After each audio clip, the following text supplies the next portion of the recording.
Well, good morning, everyone. Can you hear me? Yes, sir, audible. Well, I said good morning because it's 7 a.m. in Colombia, but good evening, good afternoon, everyone. I know everyone is joining from different places around the world. So welcome to the conversation, our community call for the Capacity Accelerator Network. My name is Diana Fajardo. I am the Community Engagement Manager at data.org. In today's conversation, we will have some time to connect to each other with an speed networking. Then we will have our guest speakers talking about the importance of ethical AI and financial inclusion with Professor Edward Tay. After that, we will have a talk about empowering women through digital learning and financial health with Rosa Amat. We will have some time for questions and discussion at the end, and at the end, I will share some kind opportunities to join our CAN network.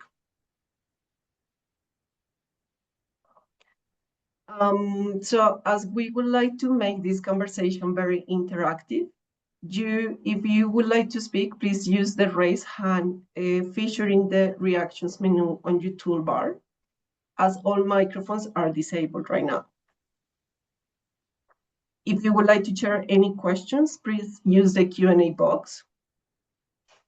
And also let us know your name, where are you joining us from, and your organization in the chat box. So I will give you an overview of the Capacity Accelerator Network. We are a global initiative powered by data.org that have the bold goal to train 1 million purpose-driven data and AI practitioners by 2032. We have over 100 partners globally across 5 hubs in India, Africa, Asia Pacific, United States, and Latin America. Our work focuses on building both the talent for data and AI practitioners and the capacity of social impact organizations to employ skilled workers. And our work spans on critical sectors like public health, climate, financial inclusion, gender, and low resource languages.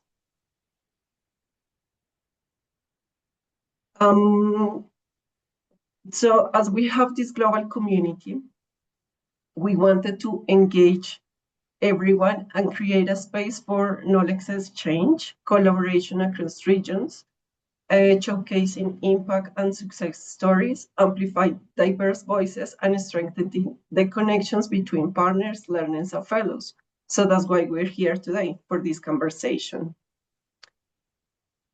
In our community, it's a community that belongs to all of us, we are dedicated to providing a harassment-free, inclusive, and welcoming environment for all participants, regardless of gender identity or expression, age, sexual orientation, disability, physical appearance, body size, race, ethnicity, nationality, religion, socioeconomic status, or education level. We prioritize the safety and well-being of marginalized individuals and communities over the comfort of those in position of privilege. Maintaining the integrity and inclusiveness of our community is a shared responsibility. With that, let's connect. So now we're going to work, we are going into breakout rooms for a quick 5 minutes, round of introductions. In your screen, you will see that it appears a window asking you to join the breakout room. You can hit the button join, so you will be addressed to one of our rooms. And then when the time is up, we will bring you back to the main room to continue with our speakers. As an icebreaker, I invite you to discuss in thinking about financial health in your organization or individual capacity, what's one challenge you face or one practice that has worked well. I'll see you in the breakout rooms. Thank you so much, everyone, for joining back. I had a great discussion with one of the participants in my breakout room, and we were talking about how these new systems like UPI in India has been a great for the population in terms of accessing the financial system, which gave me a great introduction to continue with our conversation here, and is introducing our speakers. So I'm just going to keep sharing my screen for a minute. Now I'm going to introduce Professor Edward Tay, who is our first speaker. He is the head of the Continuing Education Training and Executive Training at the Asian Institute of Digital Finance at the National University of Singapore. Professor Tay is also an associate professor at Oxford University, and he is an expert on digital assets, digital finance, and inclusion. He advocates for diversity, equity, and inclusion in workplaces. He's committed to bringing academia and industry, and he's passionate about fostering innovation and sustainable development across Asia. Welcome, Professor Tay, and over to you.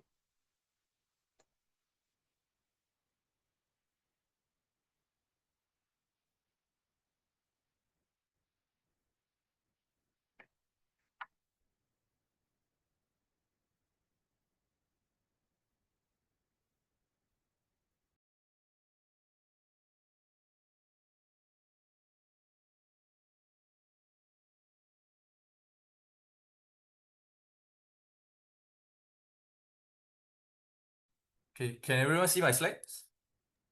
Yes. Okay, all good, all good. Yes, thank you very much for having me.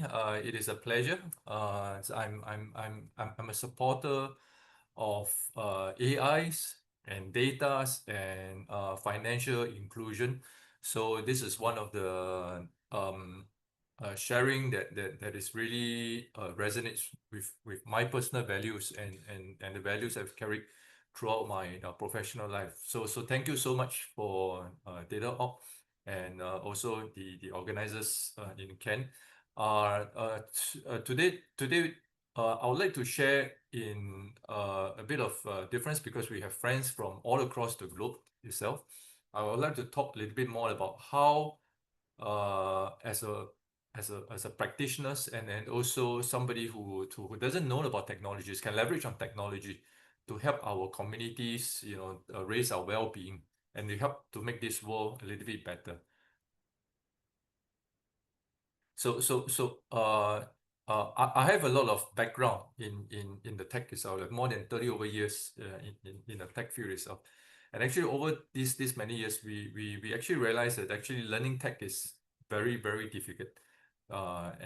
This is very much so for people who are underserved, people in communities that do not have telecommunications, data, or even mobile devices, or even for that matter, even laptops, or is actually taken for granted in many parts of G20s and countries that have a higher GDP per capita.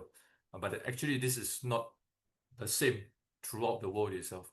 And one of the things that I've only realized, and this is after 10 years of involving in technology companies like IBMs and Hewlett Packard's and British Telecom, then I realized that actually there is a whole communities out there, people who are not able to afford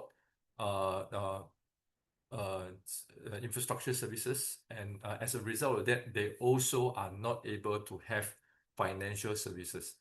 And I think this is actually a working call for me way back then.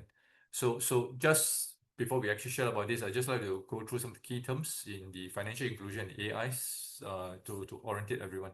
So financial inclusion is basically a concept that actually allows us to ensure that financial services remains affordable, remains cheap, remains something that is access for everybody, especially those who are traditionally excluded from population. For example, in many of the rural areas, in many of the areas that do not even have Wi-Fi's or broadbands or even fiber networks for that matter itself. And another concept I'd like to introduce is what we call digital identity. This is electronic verifications that allows secure access to financial services. I think what is important is for each and every one of us to have for financial services, we must have a digital identity. And that digital identity could be in a form of a string of numbers or pictures, in some places, some of the accounts are being activated using biometricals or facials recognitions. So this is also a form of digital identity. And then also artificial intelligence. This is the one term that, over the last 2-3 years, everybody is all talking about it actively. This is basically machines pretending, okay, but now they are much better than humans, right? To simulate humans' intelligence, right? And we have used them, we have trained them in area of decision makings and pattern recognitions. And now, we have came across to the point whereby, the machines are doing some tasks a lot more better than the humans. Yes. And also, as part of the financial inclusions, I'll also like to introduce the technology called blockchain. This is somewhat only available over the last 10 years. In a nutshell, it's actually a ledger. It's a ledger that is decentralized, and it actually allows secure, transparent, as well as trustworthy financial transaction to happen. And then this is important because it actually allows money to be transferred, knowledge to be transferred, allow financial services to be carried out around the world itself. And so why AI and data right now? Or rather, what is the impact? AIs and data has always been around for the last 30-40 years. AI is nothing new. It started in 1946. Data is also nothing new. So right, since the information revolution that started in the 1980s, 90s, and 20s, with devices, right, both PCs, and then moving on to laptops and to mobiles, and then to right now it's very small chips itself. One of the biggest things that we find that actually there is a big group of people around the world itself, right? These are all across the world itself. Some in India, in China, in LATAM, in Africa, in the different parts, even in Southeast Asia as well. And many of them are also impacted because they are in war-torn areas. War-torn areas right now, like Ukraine and then Gaza's. Yes, these are all the places that they do not have the communications infrastructures to support any form of data. Yes. So how do we actually help them? Yes. So I think going forward in the next 10 to 15 years itself, with the advance of AIs and data, and there's a huge amount of money, global money that's pouring into these areas itself. We hope to use these technologies to empower our communities around the world and give them tools for academic participation. Right. What we are trying is really the low-hanging fruit. We want to provide a form of self-sufficiency.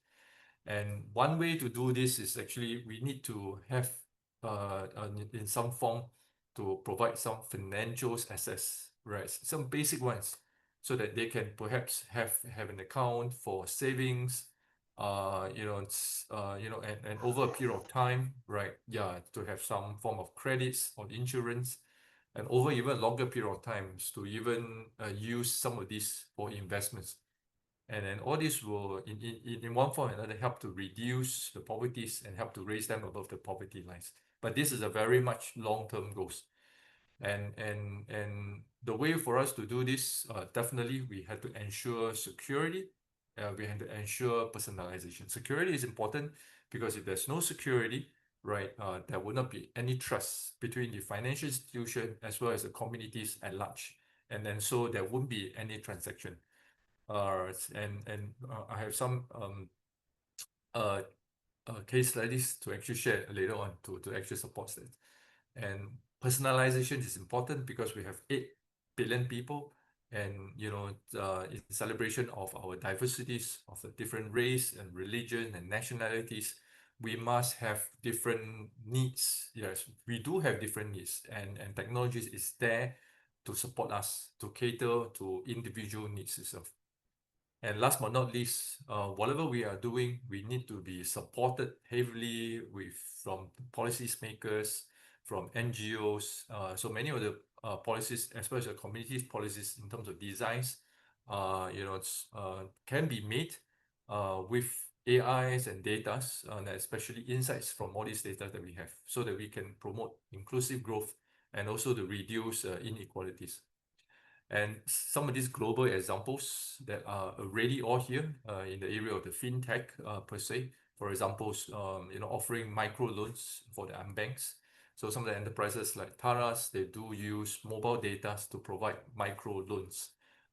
So they are already available in places like India, Kenya, and Philippines. So they offer to individuals that has no credit history at all. Yes, which is as you can imagine, high risk. But this is what they do, yes, as part of a social impact movement. Then we also have companies like Wallace and Triumphs in Argentina and USA. They do prepaid cards. In some cases, prepaid cards is usually the first steps in the beginning, because as compared to many of the parts of the world where they have like 3Gs, 4Gs, high data plans. Whereas having even 1Gs or 2Gs in many of the places is really fantastic, and allowing some form of banking apps or even prepaid cards to be used to help some of these underserved or unbanked population is really important. Right? We can actually, or rather, NGOs can actually support them by providing certain amount of funds in all those areas, so that they can start to use some of this to help to improve their lives. And of course, we are also we will have certain impact investments, whereby companies like C-Notes, they do put some of the community funds into businesses that's owned by minorities, by women, and this is with the intention to promote inclusive growth, because we want to support more women and more minorities in this. Yes, globally, research have found that more men are running businesses, and as such, the men and women have very big equalities, even in big and developed countries like the G20s. And for the rest of the world, the difference could be as much as about 30 to up to 40%. So I think having impact investments, recognizing that we must support the minorities and women entrepreneurs or founders, or even women who are supporting the families in households, yes, is really important. And last but not least is also in the longer run, allowing AI-powered legals and financial access is also important. Companies like Barefoot Law over in Uganda are really starting to use that. Yes, using AI to offer legal advice. And actually, the way they do this is fantastic, because it is cheap. We are still working on some of these legal tech issues, but definitely this is an area that I think going forward, it will really help us to expand our impact of social inclusions and financial inclusions, and using technology to drive down the cost of delivering these services. And with that, I'll end my presentation. Thank you for having me. Thank you so much, Professor Tate. That was very engaging and insightful. It's very important for me that you mentioned financial inclusion and inclusive growth, because ideally we want to make this affordable and that everyone have access, especially in the rural areas. With that, that's the idea I will take from your talk, but also it helps me introduce Rosa Amat. Rosa is, sorry, let me hear this. We will have time for some questions at the end of Rosa's talk, but I want to introduce Rosa because Rosa is the head of Women's Committee at Jamaica, Singapore. You were talking, Professor Tate, about the importance of including women in this in financial health or inclusive growth. So Rosa is an strategic analysis and planning She focused on creating initiatives that strengthen communities and drive empowerment, especially for women. So Rosa, welcome. Over to you. Thank you, Diana. Thank you, everybody. And again, once again, thank you for the organizer, Data.org, and also Ken for giving this opportunity, not only for me, but also on behalf of Jamia Singapore. We're happy to be part of this sharing. So I share my documents right now, Diana. Yes, please. Okay. Yeah.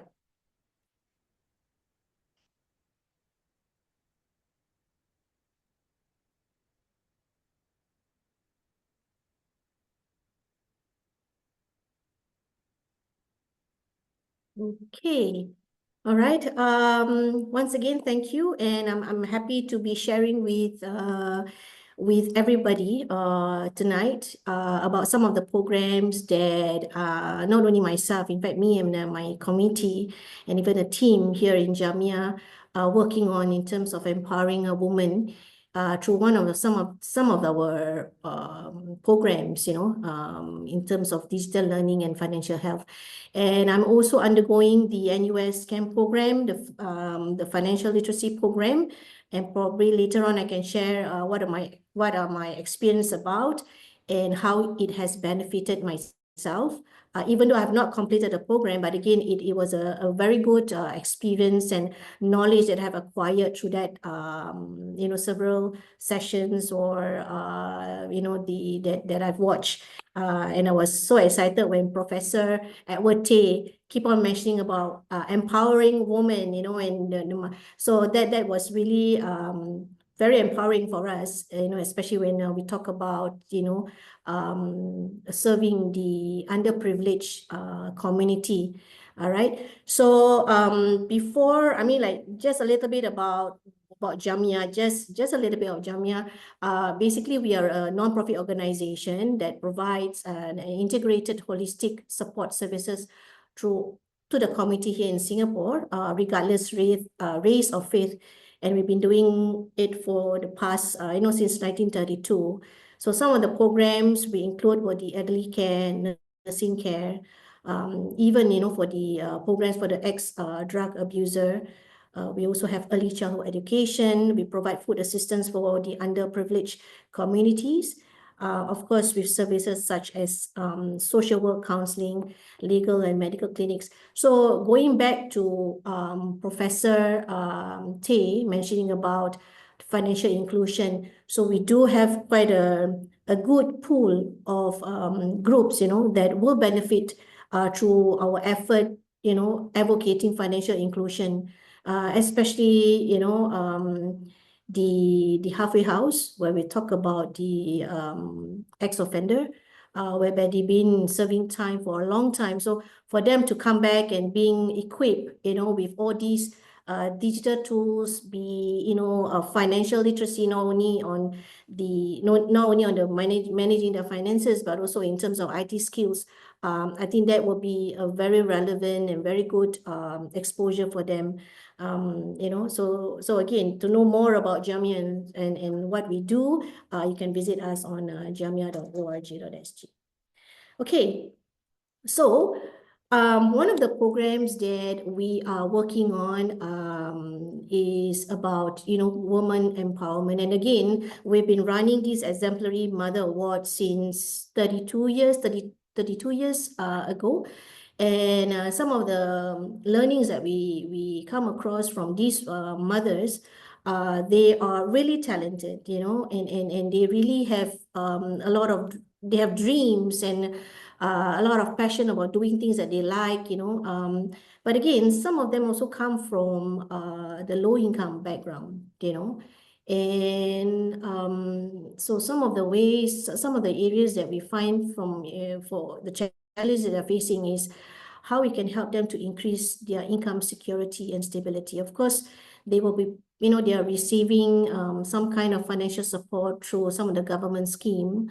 But I think what we want to also achieve is how to empower them with skills that is sustainable for them to get out of that poverty cycle. And so again, having financial, advocating financial inclusion, including basic financial literacy is very key for this group of women or even families from this community because of their socio-economic status. So these probably, these have actually excluded them, not only being digital confidence, all right, of using basic tools, even using their mobile phone to do some transaction. But I think a lack of knowledge about how can they be, how can they access, to be more aware on basic financial management, in terms of leading not only their life, but also managing their family finances. So we also find out that there are also cases whereby because of their caregiving responsibility, it's somehow they're hindered for them to be out there to learn new skills. And also mindset skill. I mean, mindset change is also another area that we found that, that has stopped them to actually wanting to change. So there's a lot of mix. There's quite a number of barriers, when we talk about this group of families. But there are good ones whereby they're willing to step up and wanting to get out of the poverty cycle, but again, do not know where to go, and probably a bit uncertain, for them to actually coach them or even advise them the path. So one of the program that we have, what we are piloting would be the entrepreneurship program for women, whereby is very basic to the fundamental, whereby first of all is the mindset change, not only about, doing a business, but also about the whole journey of, if you want to have a secure, income security and being stable, what are some of the mindset change that you need to go through, in terms of, you can't be a millionaire overnight, there's a certain phases that you got to go through. So one thing interesting about, again, I'm going to link back to the training, the program that I attended, is whereby I think we used to talk about using AI, and introducing AI is one of the module that this group of these women will be going through, whereby the understanding of using AI. Of course, other than that, how AI can make it their learning so easy, for someone who have not done a poster, how AI can help them. Those are the good part. But of course, on the other end, as they grow and master through about understanding and appreciating AI, the understanding about the ethical behind AI is also very important. As what Professor T has mentioned in that program, about deep fake, or also about what are the areas that you need to look at whether the information is true or is fake. I think there is also another an area that not only from the low income family, but all of us here has to be aware, and that is something that I've learned through the course itself. So again, for this program, going back to this program, there are stages. You talk about the different stage of mindset, and how I think Professor also mentioned about the micro financing or micro loan. I think that is also very important, because minding that this group of ladies, this woman, they are from the low income background, so they may not have that capital to start off, but how can we get them to start? So again, this is also another area that they need to be mindful, and they need to be very practical, when they start their home business, for example. But one of the beautiful thing about this program is about the coaching and mentoring that comes after the program. So it's not about just, okay, I've done this, they have gone through this training, but they need someone to bounce off certain issues or certain questions. May not necessarily about the business, but I think about social emotional support as well. That is also another one. Advisory on finance and what the kind of tools that they should be using. So they need this kind of coach and mentoring on that aspect. So again, I would say that with regards to the financial inclusion, I think it is very important. Again, for this group, as a very basic of financial literacy is what they need as well. Because most of them do not have any savings. They live from month to month, and having the financial independence probably may not be something of may not be their priority. The priority is making sure that I have some food to put on the table for that particular day. But then I think how they want to manage their finances, on a daily basis, what to spend, when to spend. I think that is also another area that they are struggling. So I think that is coupled with not only the talk about financial inclusion, but I think financial literacy is key for this group of families or this community. Okay, so maybe maybe the learning, my experience of from the program is, it is it's difficult to the sense that it can be very technical in the first place. You talk about you mentioned about the different ethics, behind AI, but it is easy to understand for someone who probably of that of certain education level. So for some of the beneficiaries that we are dealing with, sometimes they are not even of a high having a high education attainment, so appreciative of that understanding about the ethics of AI can be a bit daunting. But if it's simplified through another session, through a more conversational kind of sharing, I think that will be okay, especially in a different language. That would be good.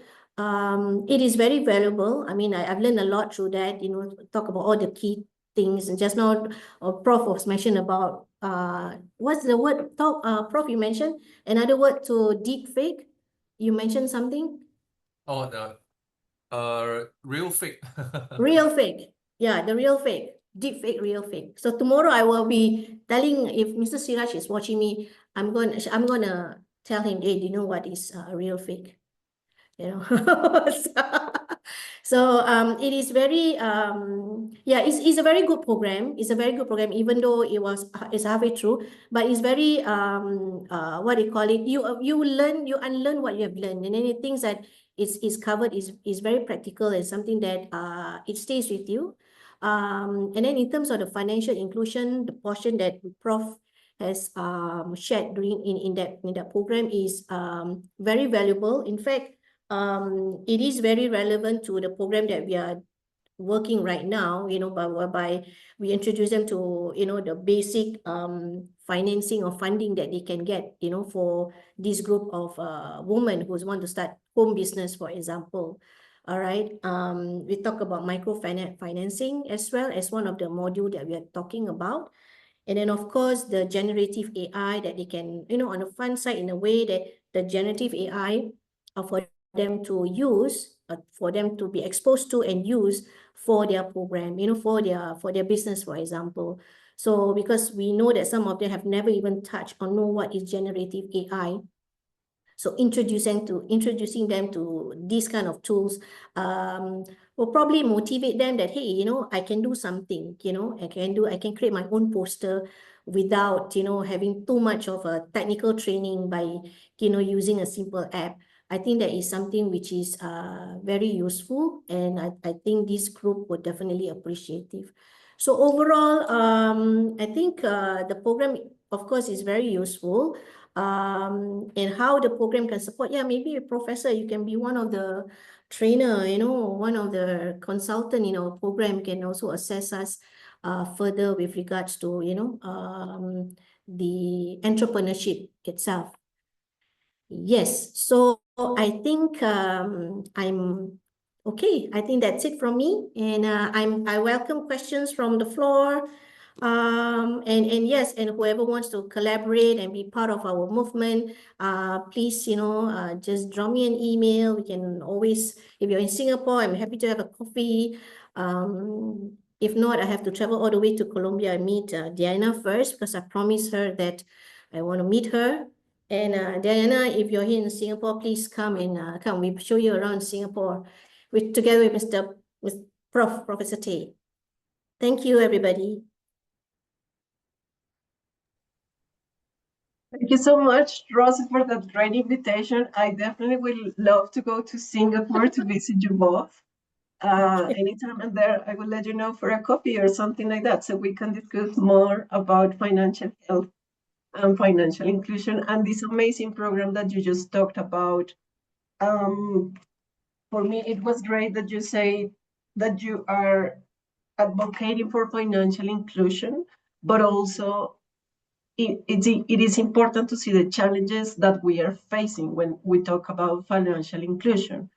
For instance, the IT skills of the population that we are trying to include, because as Professor Tay said, we are trying to work towards rural areas, but this may be people that has less literacy, tech literacy.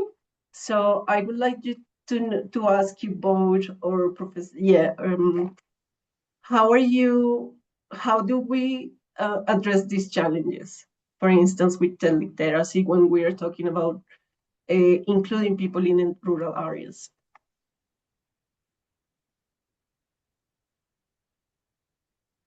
The questions for me, is it, Diana? Yeah, for both of you. Oh, okay. Prof, you wanna answer? You You wanna can go go ahead first? first. Yeah, no worry. Okay, I think for us, we are dealing with we're working with families from over here we call it, they are from the rented, they are from the rented housing, whereby it's a public housing, government public housing.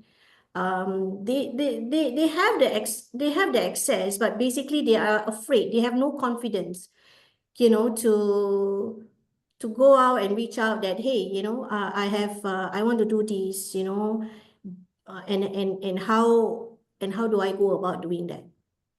All right, so I think it's about creating that awareness that is probably need to double up our effort. And usually, families from the lower social economic status, they can be very guarded. So they can have a very fixated mindset, and they are very much dependent on the available support that the government has given them. So what we are trying to do is we go through the other way. We approach the children. We approach the children to get them be more digital savvy through simple digital program. Like we have one called the first time filmmaking, using handphone for the kids to make a video, a really good video. So again, and we get parents and families to get involved, so that they can know, hey, look, my child, and how I'm going to support my child in this digital journey. I think that is important for us. So we have to find creative ways, and get because again, poverty is also a cycle. It starts with the family and all that. So one of the key ways is, again, break the cycle. So in this case, we look at the children. All right, and children is always like, usually we notice that if the kids like it, the parents will like it. So again, that's how we target. Yeah, over to you, Prof. Yes. I echo what Rosa have said. I think our world is facing a very different world as compared to about 50 years ago. Because on one hand, we had the benefit of having more money. Now in 2025 we have, believe it or not, we have about 250 times more money as compared to about 100 years ago. Yes. And we only have like maybe just 2 times or 3 times more populations globally at 8 billion people. And what that means is actually we have a humongous amount of resources that is residing among us. The not so good thing is actually, right, we need a lot of people and communities to be bridges to bridge those who have, in terms of money, in terms of technologies, in terms of access to infrastructures, to the rest of the world, or to the world that is pretty much unknown to them, given that there are many people who are growing up in very sheltered environments. And I think this bridge is a very difficult bridge, because it requires people who have been to both worlds to start to communicate. And again, this is not easy, because there's only a few of us out there. And also, more so, is many of people who have been there, they're not willing to step up to do this, because this is quite a thankless job, to say the least. You're not going to have anything, except what the values and the purpose. Right. And why I say this is a thankless job is just in among all the volunteer groups that I've served, yes, I see a lot of people are putting in everything they have. And many times, nobody really cares, what background they come from, right? But everybody is very touched. Everybody is very inspired, because, whatever they have, right? Especially those who come from, we have a lot of people who are in the underserved communities coming to forward to actually serve with whatever little they have. I must say that this is so much inspiring for many of us who have a lot more than a lot more people around the world. I think having more leaders, women leaders, minority leaders, to come and share about their entrepreneurship, to share about their ability to tap on data, right, would actually helps, to inspire more people. Even just in Asia itself, we are starting to see quite a fair bit of digital scams and online at this moment. I think there are a huge pools of people who are involved in all these scams calls in Cambodia, and many people from Thailand, different parts of Asia and India itself. In some cases, they were being adopted into those places. So cases like this are not only particular to Asia, but this is actually all across the world itself. Technology is a friend, but also technology is a foe, right? If we don't use it properly, yes, it can really come and destroy all of us. I think this is the responsibility that we, as people who have who are privileged, who have so much more, to really reflect and think about this, and hopefully we can do the right thing, collectively together. Thanks. Thank you, Professor Tay, and thank you, Rosa. You mentioned several things that I think we all need to work on. In the interest of time, I think Muiden Ilori has his hand raised. Muiden, did you have any questions or comments for us? Thank you so much for the opportunity. I have a question. So during the presentation, I mentioned an NGO organization in Singapore. I remember Jamia. So I want to know if they have an existing AI model that doing more of financial inclusion thing. And also, I would like to ask if there's opportunity to collaborate with existing projects, or any opportunities that you have in place, because I have experience with building models. I've built model for financial institute before, and it's worked perfectly. And I don't know if you would like me to know more about if you have an existing model from the non-profit organization. Thank you. Okay. So I believe the question is for me. Okay. Exactly. So Moidin, right? Okay, did I pronounce your name correctly? Moidin, right? Yeah, Moidin, Muslim. you're asking whether Jamia Singapore has an AI model. Is that a question? Yeah, that's the question. The AI model. I don't think we have AI model, but we use, but for now, we do not have an AI model. But of course, we are also a user of other AI tools, you know, in our course of work. And then if you're asking that in terms of collaboration, yeah, we're happy. You know, we hosted international delegation, you know, to understand more about us and how we can collaboration. Yes, we are open for any collaboration. You can just drop me an email. You can visit us. We're happy to have to start a conversation. All right, thank you so much. Thank you. Thank you, Rosa and Professor Tay. Well, the time flies, the time goes by, and it's terrible because it feels like we could have like the whole evening or morning talking about this interesting topic. But we need to go, and we will invite you to connect with Professor Tay and Rosa. We will receive an email with all these important topics that they share. Right now, I want to invite you to a few things.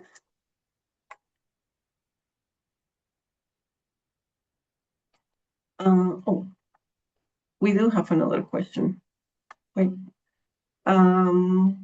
Kasi, can you please share your question in the Q&A so we can answer it there? Chivan, can you let me share my screen? Thanks.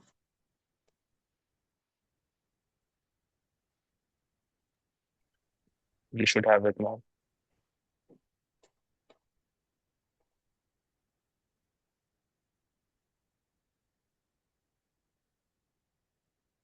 Thank you so much. So, yeah. So as Rosa mentioned, and Professor Tay as well, we want to invite you to a few things that we are doing that so you can join our network. First is the fintech literacy program, which is done in collaboration with the National University of Singapore and the Asian Institute of Digital Finance, with data.org and the Capacity Accelerator Network.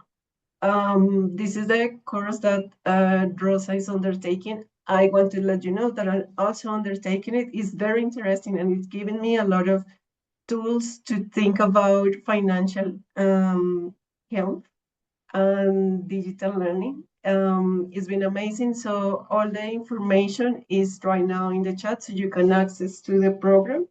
It's online and it has a free access for everyone. We also have the challenge in partner with CIMBY, the African Agriculture Adaptation Atlas, data.org, and the Capacity Accelerator Network. This is a challenge in which it's addressed to women. It's also addressed to organizations. There are 6 different independent challenges where you can participate, and you can also get some training on infectious diseases, which is done by the Capacity Accelerator Network. All the information is also in the chat right now. And we want to forward this invitation from our friends at the Analytics for a Better World impact program. They have this fellowship, or they have this program which has 4 organizations in which you will have access to hands-on support tools and the Analytics for a Better World Global Network. You will collaborate closely with your network, and they will help you to run a program from an idea to an actionable solution. At this point, they will open the online registration on September 26 with a submission deadline of October 24.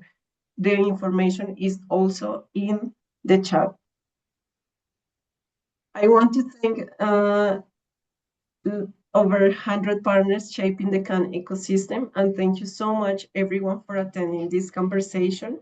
You will receive an email with all the information, with the recording. You can also access the recording from our first conversation, and we would like to invite you to evaluate this session. Please let us know how we did. Please let us know any comments if you would like to participate in the next conversation. You are very welcome to tell us your story, to share your experience, to share your knowledge here, so we can engage this community and make it inclusive for everyone. And thank you so much, and we will see you in December. Bye-bye.